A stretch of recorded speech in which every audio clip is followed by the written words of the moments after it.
Welcome to Tales of Honor, a podcast with a mission to tell the true stories of every recipient of our nation's highest military award, the Medal of Honor. Hello, everyone. Today is September 11th, 2022, and for the second time in the history of this show, I'm going to be taking a day off from doing an episode. Many reasons behind it, but simply there's going to be another episode. What you would be normally hearing today, you'll be hearing tomorrow, September 12th, 7 p.m. Eastern Standard Time. I hope you take the time today to remember those lives lost on this day in 2001 in New York City, in Shanksville, Pennsylvania, and at the Pentagon in Washington, D.C. Countless lives were changed that day, and while some were lost without knowing what was going on, what was happening, so many others gave their lives to make sure that many more would not perish.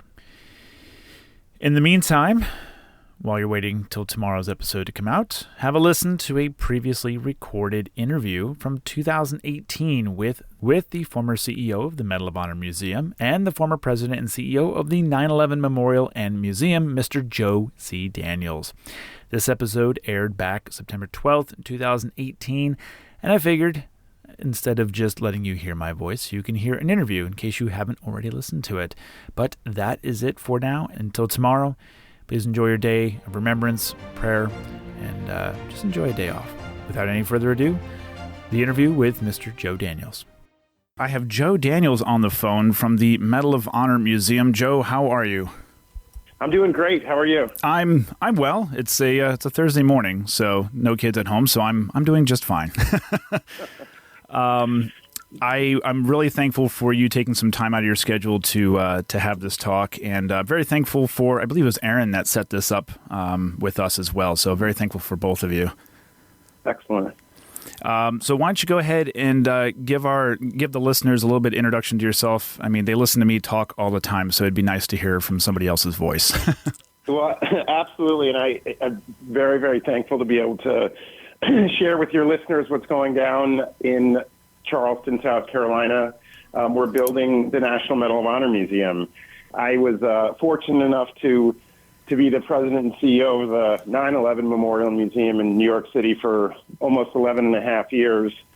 Started out as their 11th employee, became president in 2006, and really saw what can happen when the entire country comes together to remember such a deeply important part of American history. And when I left 9/11 after the 15th anniversary in 2016, I really spent some time thinking about what it is that I wanted to do next. And when this project, the National Medal of Honor Museum, came across my radar, it was something that immediately resonated at the very important level of the stories of these recipients.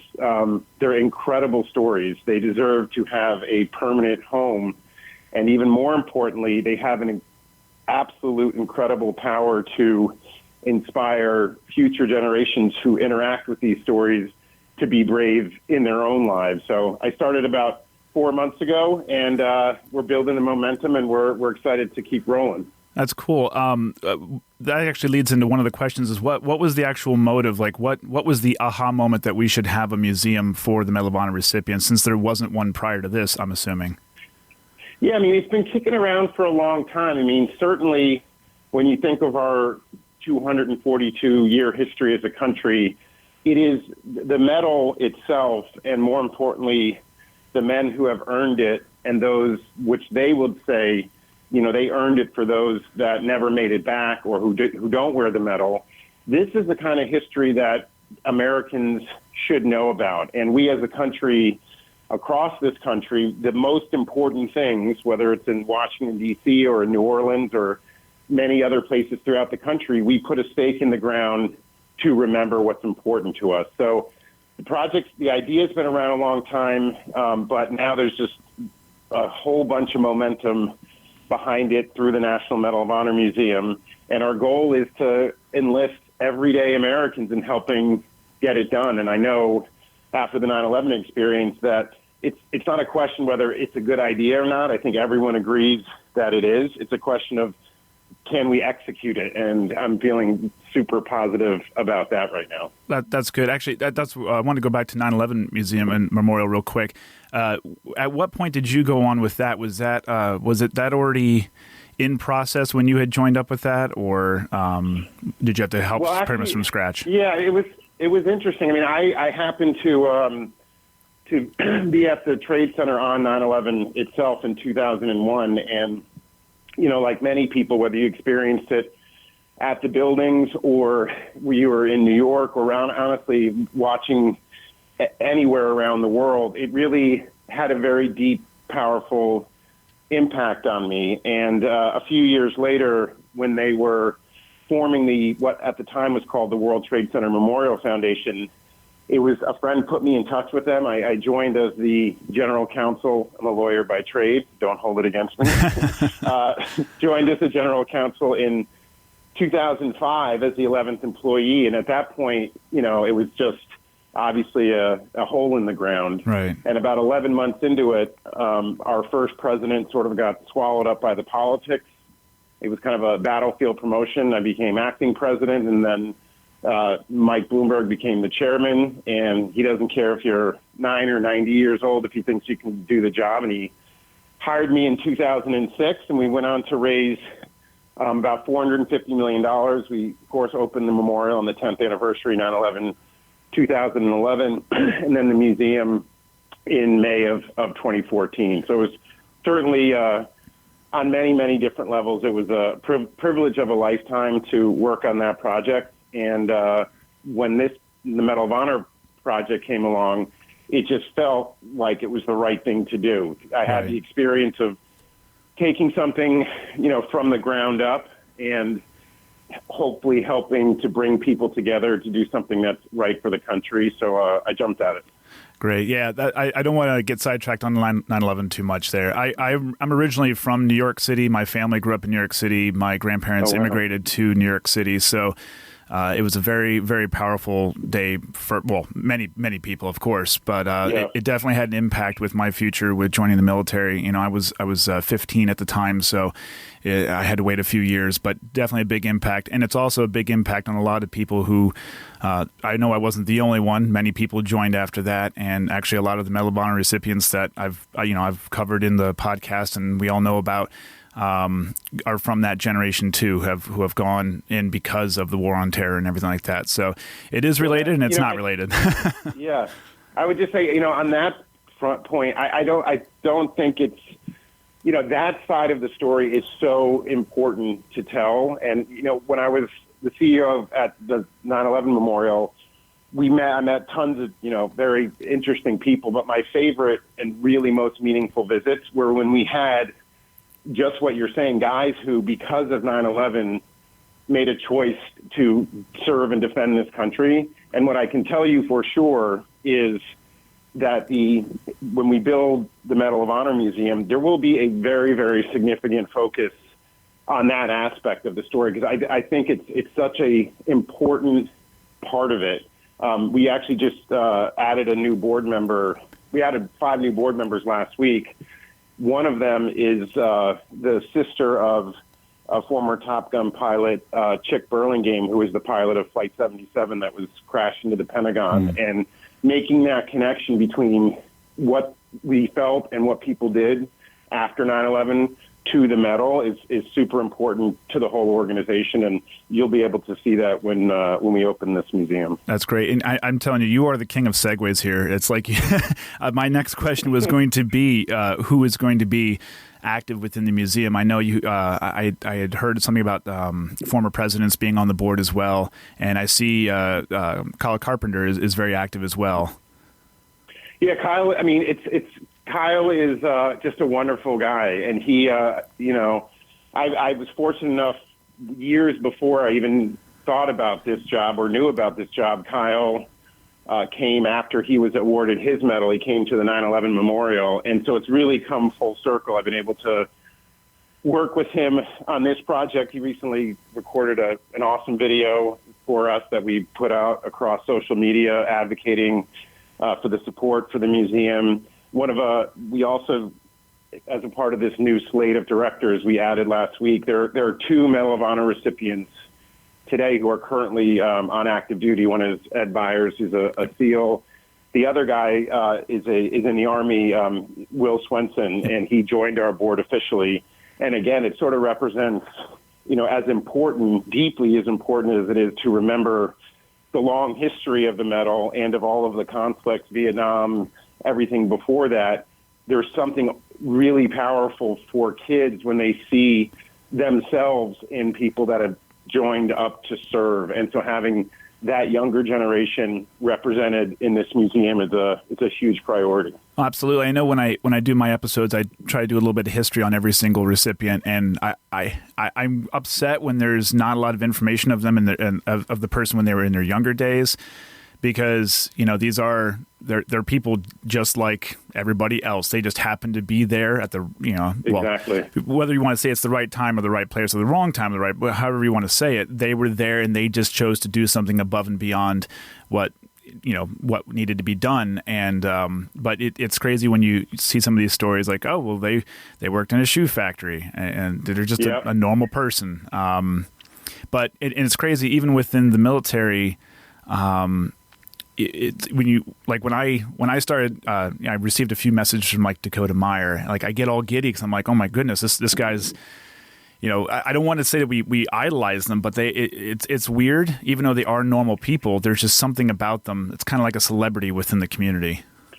Absolutely. I mean, it's an interesting connection I also found is that when we first, and I'll relate this back to 9/11 for a second. When we were first contemplating the memorial was a given that it was very hard to, get everybody together, but the memorial was something we had to do. We had to memorialize the 2,983 people that were killed. But when it came to the museum, we had a lot of interesting discussions with stakeholders. And in the very beginning, a lot of the FDNY guys would say, look, we were just doing our job. We don't need this big museum.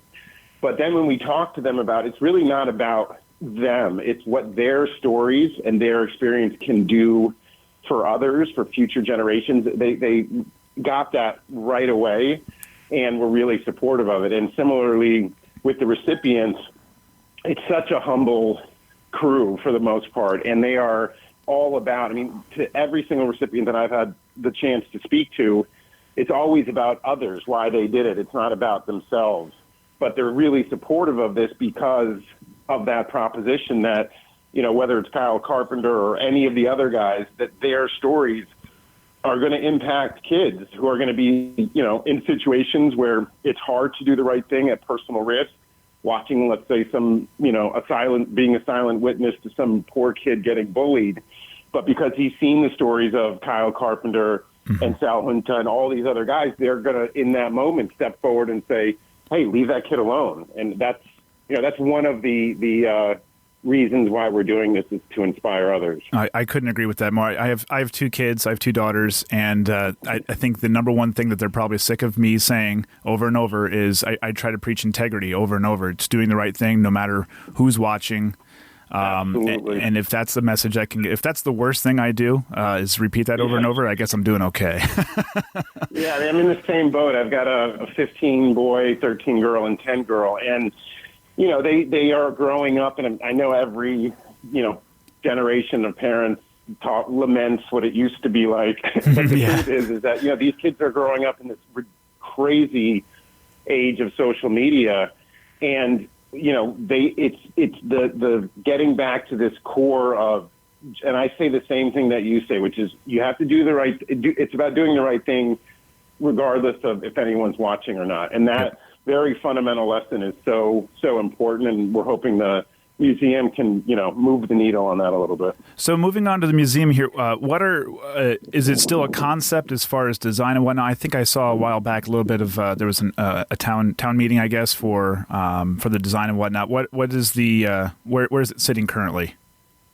So the positive news to report on that is that we have secured roughly 9 acres of land right on the Charleston Harbor, right next to the USS Yorktown. We've got a world-renowned architect, Moshe Safdie, who's done museums around the world. we've got on board, we've got an exhibit designer, Patrick Gallagher, who did the World War II Museum in New Orleans, and it's an A-class team. We just expanded our board last week from 6 members to 11, and we're building the internal team at the staff level. And our next step formally is that we're going to submit the design to the town. It's actually in the town of Mount Pleasant, which is on Charleston Harbor, and we're hopeful and we expect that the town will approve it, and then we'll be off to the races. Oh, cool. Yeah, the Medal of Honor Society is in Mount Pleasant as well, right? Yeah, so the Congressional Medal of Honor Society, they currently have their offices on the Yorktown, and they are our partners in this whole thing. In fact, the reason we exist as an organization is through an agreement between us, the Museum Foundation, the Congressional Medal of Honor Society, and then the entity called Patriots Point Development Authority, which is the landlord of the land on which we're building.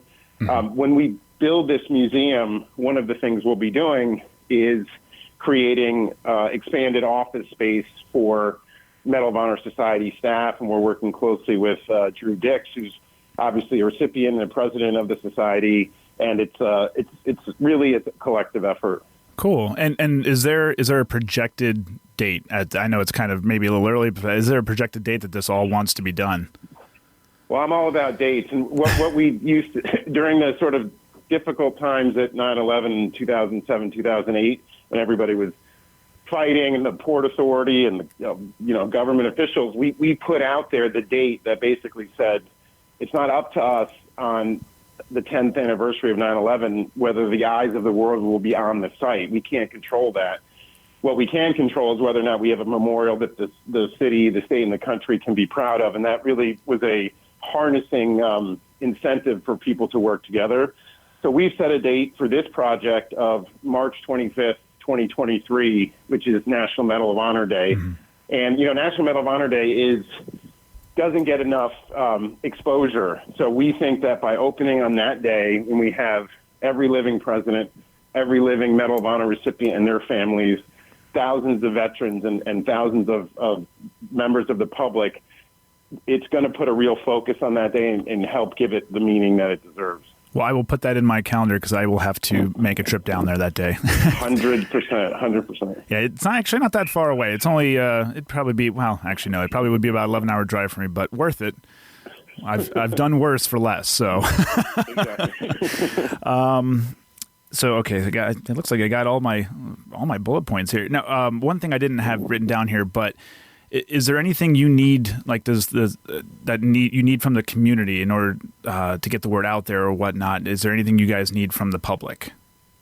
Yeah, absolutely. I mean, I think, the number one thing that we need, obviously we're raising money, but the even more important than that is just people to learn about it, is to go to mohmuseum.org and, sign up as a supporter, interact with our social. We're at MOH Museum on Twitter and Instagram. We have a Facebook page, because even though like any big fundraising project, the bulk of the money are going to come from, wealthy and patriotic individuals and corporations, the actual number of people that are involved makes a huge difference. We've already had 22,000 donors from all 50 states, and we want that number to be, 10 times that, which we think we can easily get to. But certainly going to mohmuseum.org and getting involved, whether you want to make a donation or not, or just get our materials and learn about it, all of that absolutely matters. That's awesome. Yeah, I will. I was gonna ask you for all the social media links as well, but you already took care of that for me. And I know I share a few things over. I try to cross post between my Facebook page and everything. It's not always the easiest to stay on top of all that stuff, but that's true. But well, I think that really covers it. Do you have anything else that you want to mention about this?